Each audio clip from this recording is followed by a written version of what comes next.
Did you know you could order almost anything you wanted from your home and have it delivered directly to your door? In 1888? Yeah, 1888. Before Google, before Amazon, before the internet even existed, there was already a company doing exactly that. That company was Sears. Here's a fact that sounds like a lie. At its peak, you could order an entire house from Sears. Not furniture for a house, the actual house. Pre-cut lumber, nails, windows, doors, the whole thing, shipped to you in a box. In fact, over 70,000 Americans built their homes from a Sears kit. Imagine ordering a house and having it delivered to you. Crazy, right? Some of those houses are still standing today. Sears was more than a company. At its peak, it was so powerful it controlled 1% of the entire US economy. One company, 1% of America's GDP. It had its own credit card before credit cards became a thing. It built the tallest building in the world, the Sears Tower, not because it needed the office space, but because it could. But how powerful is Sears today? Let's see how the most powerful retailer in American history had every single tool it needed to become what Amazon is today, and chose not to. Richard Warren Sears was 23 years old when he accidentally started one of the greatest businesses in history. In 1886, a shipment of watches arrived at a railway station in Minnesota.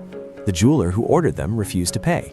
The station agent, that was Sears, bought the whole lot himself and sold them to other station agents along the line for a profit. Within 6 months, he made enough money to quit his job. Within a year, he had a business. Within a decade, he had a catalog. And the catalog was the product. Think about what America looked like in the 1890s. Most people lived in rural areas, miles from the nearest town. Shopping meant a half-day journey on a dirt road to a general store with limited stock and inflated prices. Sears looked at that problem and said, "What if we just brought the store to you?" This changed everything. The 1897 Sears catalog was 786 pages long. It had its own nickname. Americans called it the Wish Book. Families would sit around it in the evenings like it was entertainment. Children would circle things they wanted for Christmas. Farmers would plan entire seasons around what they could order. By 1906, Sears was processing 900 orders per minute. 900! They built a 40-acre fulfillment center in Chicago, the largest business building in the world at the time, with a railway line running directly through it so goods could be loaded straight onto trains. In comparison, Amazon built their first major fulfillment center in 1997. Sears had already been doing it for 90 years. After World War II, America changed. Millions of families moved to the suburbs. They had cars, they had money, and they wanted to shop in person. Sears adapted almost perfectly. They pivoted from mail order to physical retail and became the anchor store of choice for virtually every new shopping mall built in America between 1950 and 1980. At its peak, Sears was opening a new store every single week. By 1969, Sears was so wealthy, so cash-rich, so dominant, that its executives decided the company needed a new headquarters. Not a nice office, a monument. The Sears Tower. 110 floors, 442 meters tall, the tallest building on Earth from 1973 to 1998, built at a cost of what would be over $1 billion today. Sears didn't share it with other companies. They built it for themselves because they had enough employees to fill it. Think about that for a second. A retailer, a shop, built the tallest building in the world because it ran out of space for its own staff. In 1972, Sears was responsible for 1% of America's entire GDP. They had their own insurance company, Allstate, their own credit card, the Discover Card, their own real estate brokerage, Coldwell Banker. They owned Dean Witter, one of the largest financial services firms in America. As big as Sears was, it fell into the trap almost every empire falls into. It stopped moving forward. When you're the biggest and you've been dominant for so long that dominance feels permanent, you stop being afraid. And when you stop being afraid, you stop moving. In the 1980s, two things happened to Sears that should have terrified them. The first was Walmart. Sam Walton had been building his discount retail empire quietly throughout the 1970s, mostly in small towns Sears considered too small to bother with. By the mid-80s, Walmart had quietly become the more efficient, cheaper alternative for everyday goods. Sears dismissed them, called them a small-town operation.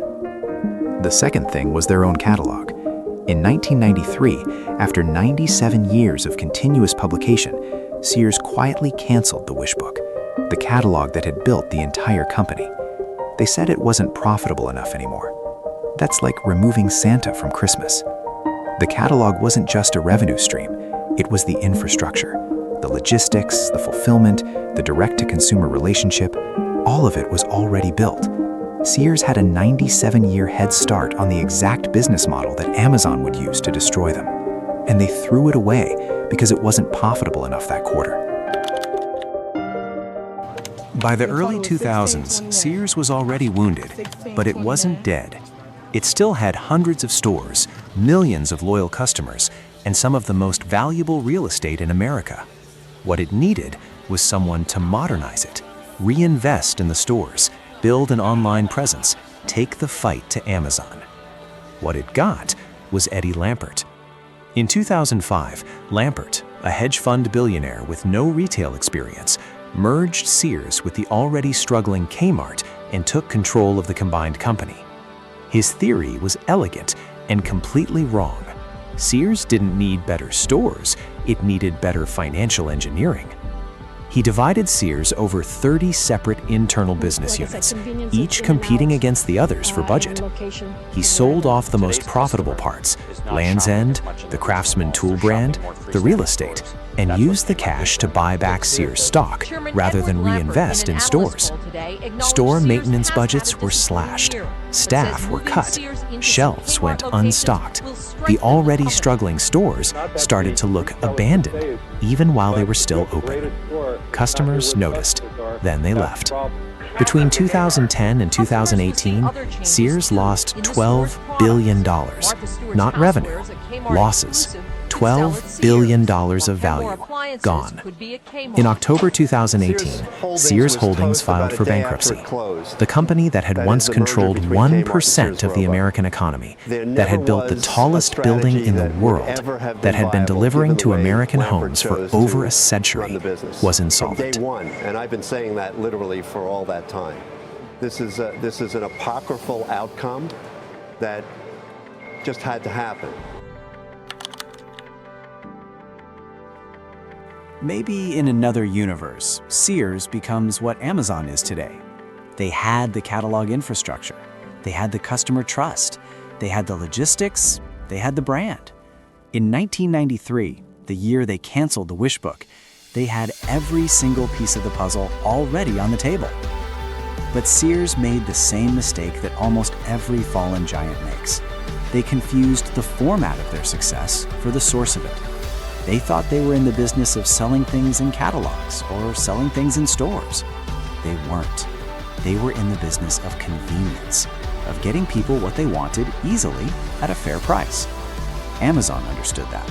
Sears never did. The Sears Tower still stands in Chicago.